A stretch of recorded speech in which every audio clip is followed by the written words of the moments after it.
Convidado de hoje é Renan Santos, do Partido Missão. Renan, nosso tempo começa a contar a partir de agora. Seja muito bem-vindo.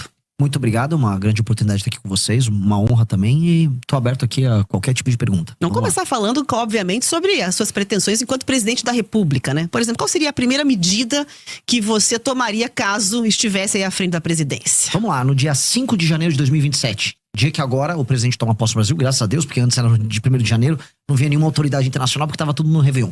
Dia 5 de janeiro, o presidente tem que colocar, e é isso que eu farei nesse dia, o Brasil, especialmente nas áreas que estão hoje dominadas pelo crime organizado, em estado de defesa. E o que eu chamo de estado de defesa? É um estado especial proposto pela Constituição brasileira que permite não só o presidente da República, mas as forças de segurança atuarem de maneira mais enfática no combate ao crime. Por quê? Porque uma das coisas que eu venho falando em todas as viagens pelo Brasil é que a gente precisa retomar as áreas que hoje estão na mão do crime organizado e devolver para o Estado brasileiro. Ou seja, 23 milhões de brasileiros, de acordo com pesquisas e já saiu na imprensa também, vivem sob o comando do crime. E nós precisamos libertá-los. Hoje, sem o estado de defesa, a polícia, por exemplo, não pode entrar numa casa ou num comércio sem um mandado durante uma operação policial. E é lá justamente que se escondem os bandidos, especialmente as lideranças do tráfico. A gente precisa poder entrar, precisa capturar eles e desmontar o aparato do crime. Essa operação também não ficaria só circunscrita a bairros e favelas. A gente atuaria no Porto de Santos. Inclusive, há suspeitas do Porto de Paranaguá de atuação do PCC, um porto que fica aqui no Paraná. Porto de Pecém, por exemplo, lá no Ceará, ele está sendo alvo de uma tentativa de tomada agora do Comando Vermelho.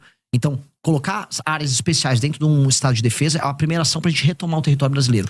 E isso não é apenas uma coisa enfática e concreta. É basicamente uma forma do governo brasileiro atuar de modo a recuperar milhões de brasileiros que estão fora desse pacto social, que é o pacto social da Constituição brasileira. Então, a principal preocupação seria a questão de segurança, pelo que dá para compreender com essa medida. Agora, quando se fala, né, nessa questão do estado de defesa, há ali uma certa controvérsia em relação a isso. Entende que é uma medida tranquila de ser tomada? Quem é que faria, por exemplo, essas ações, essas operações todas? Polícia Federal? Não, as polícias estaduais, elas têm autonomia e elas podem atuar junto com o governo federal nisso. A Polícia Federal, ela pode atuar.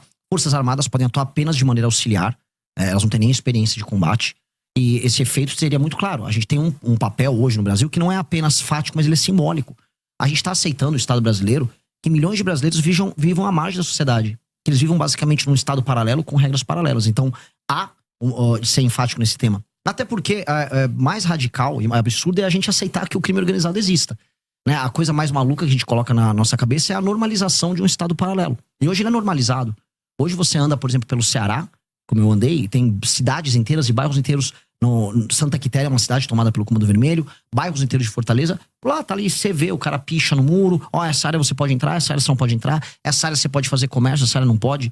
A gente aceitou isso. Ao naturalizar isso, a gente naturalizou o absurdo. Mas depende do desejo do presidente da República, pura e simplesmente, essa definição, como você traz? Primeiro, depende do desejo da população em votar num presidente que tem essa agenda. Então, ela tem que ser majoritária na sociedade civil.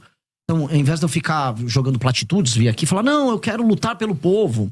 Eu não vou fazer platitude. Eu estou falando, olha, é uma eleição plebiscitária. Se você quiser um combate enfático ao crime organizado, você vai votar no número do meu partido, 14. Se você não quiser, tá tudo bem. Você pode votar 22 no Flávio, você pode votar 13 no Lula.